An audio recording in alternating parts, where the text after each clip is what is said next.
Boa tarde, alunos do 8º ADM, 6º Contábeis e 3º Contábeis. Professor Sávio, conteúdo de Filosofia e Ética Profissional, tá ok? Para a gente terminar, o pragmatismo, né? O utilitarismo, parte 3. Agora com John Stuart Mill, tá certo?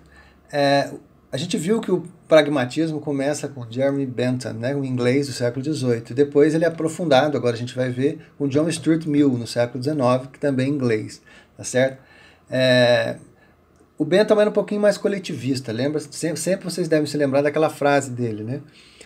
O que é bom para a sociedade é bom para o indivíduo. Então, a ética e a moral que o indivíduo deveria praticar, né, essa ética que ele deveria praticar, baseada nessa moral, ela tinha que ter como finalidade o bem-estar da sociedade, porque aí logo ele também iria usufruir disso, tá certo? Então a gente percebe que ele parte do princípio, né, o Jeremy Bentham, da estabilidade da organização da sociedade.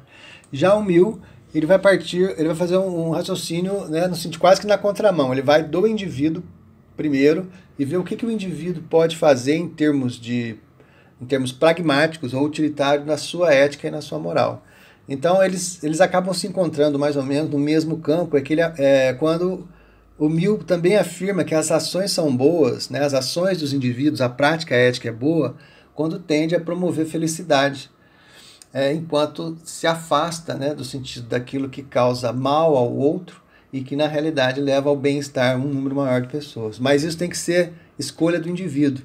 E Stuart Mill entende o indivíduo como aquele que tem a sua identidade definida, a sua intelectualidade praticamente pronta e a sua capacidade de fazer escolhas. Então ele vai no indivíduo para construir o pragmatismo, certo? Tanto que Stuart Mill vai diferenciar do Bentham, como quando Bentham diz, né, o que é bom para a sociedade é bom para o indivíduo. O Mill já começa dizendo assim: não há nem direitos nem deveres morais absolutos, tá certo? Ou seja, então tudo é relativo.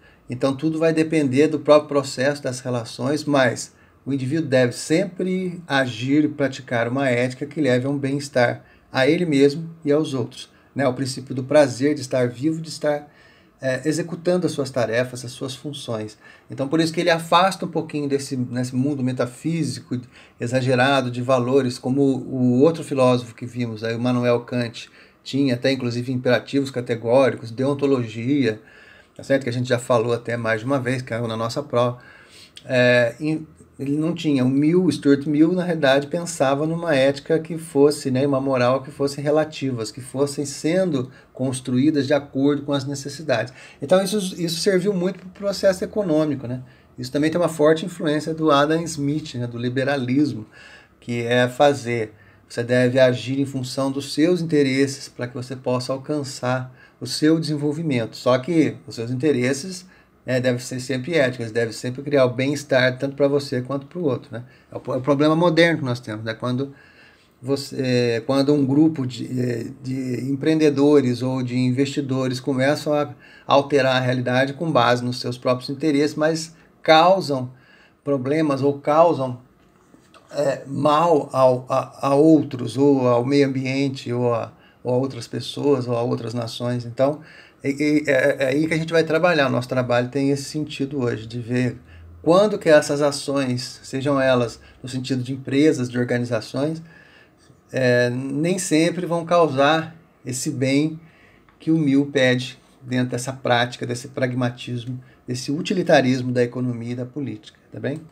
Característica básica do utilitarismo é abranger a moral e a ética de uma ação útil, né, como a mais correta, partindo sempre do pressuposto por ações consideradas úteis de procura de prazer como característica importante.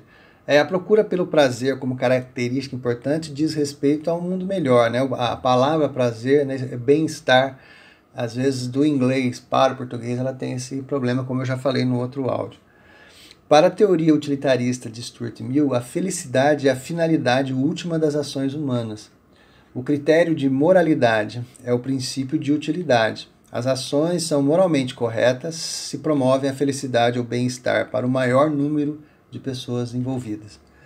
Por isso que ele não entende a escravatura, não entendia a escravatura como algo possível, né? Como é que pode um grupo de pessoas ser privada de uma série de direitos e ajudar a gerar riqueza e produção e bem-estar de um grupo que acaba se privilegiando disso, tá certo?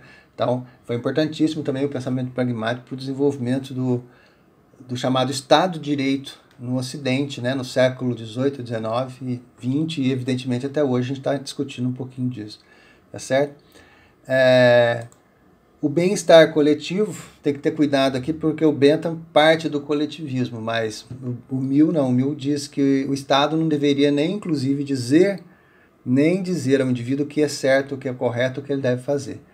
E é um problema que nós temos também hoje. Qualquer Estado ocidental, moderno, capitalista, né, porque o pragmatismo está muito associado ao capitalismo, os estados, né, a cada eleição, a cada grupo que assume a administração dos estados, eles têm programas, concepções, processos que visam a dizer como a população deve ou não se comportar, tá certo? A gente tem sempre que entender os prazeres, né, segundo o Mill, que ele defende que eles são estados mentais de felicidade, que é quando você desencadeia a ação correta. Então, você não pode ter a ver conflito, né, no indivíduo. O indivíduo deve sempre saber o que é certo, é aquilo que lhe dá prazer, que ele acaba sabendo que ele está fazendo certo, ele está promovendo o bem em relação ao mal, né? Fica essa visão meio de dicotomia entre bem e mal, mas é mais ou menos isso. Quando eu sei que eu estou fazendo a coisa certa, né? Aí cai naquele ditado, né? Você nunca está errado fazendo a coisa certa, que é de Mark Twain, né, que escreveu isso, Mark Twain, perdão. O indivíduo e o Estado, né, a gente acabou de falar. Mill achava que o Estado não deveria jamais interferir na formação da intelectualidade, identidade e na disposição do livre-arbítrio do indivíduo, tá bem? E que é o que vai diferir bastante da visão do Bentham, tá certo? Bom, Estado e indivíduo, para explicar um pouquinho, estados como o nosso, né, como o Estado brasileiro, que não se desenvolveu ainda, né, pleno século XXI, a gente está bem distante dos estados europeus e o estado norte-americano e alguns até asiáticos.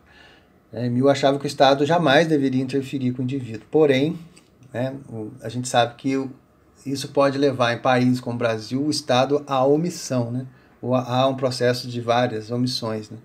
Então eu coloquei uma charge em que um aluno chega e diz assim para a professora: professora, eu fiz meu trabalho sozinho porque o pessoal não quis nem saber.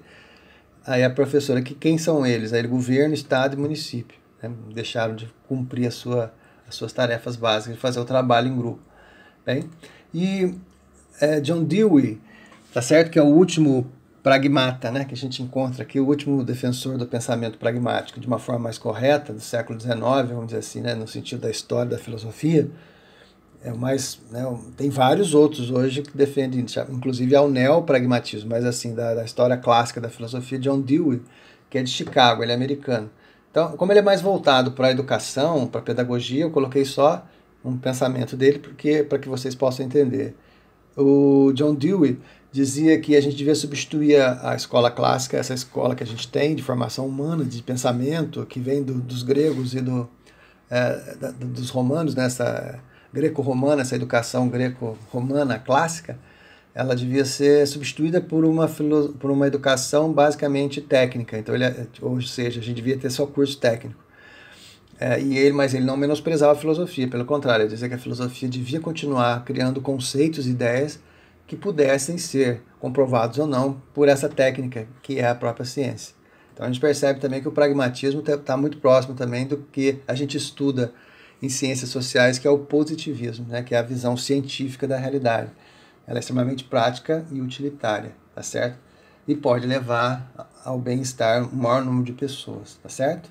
Então fica aqui o áudio para vocês possam usar no slide. Então não esqueçam de ler o texto, fazer os 3 exercícios, né, no texto que eu vou mandar também em PDF, o slide e o áudio, ok? Para que vocês possam fazer as 3 questões. Por favor, né, pode tirar dúvida, tanto aqui quanto no Zap, quanto no e-mail, ou até mesmo no Facebook, quem queira, tá bem? Abraço e nos vemos.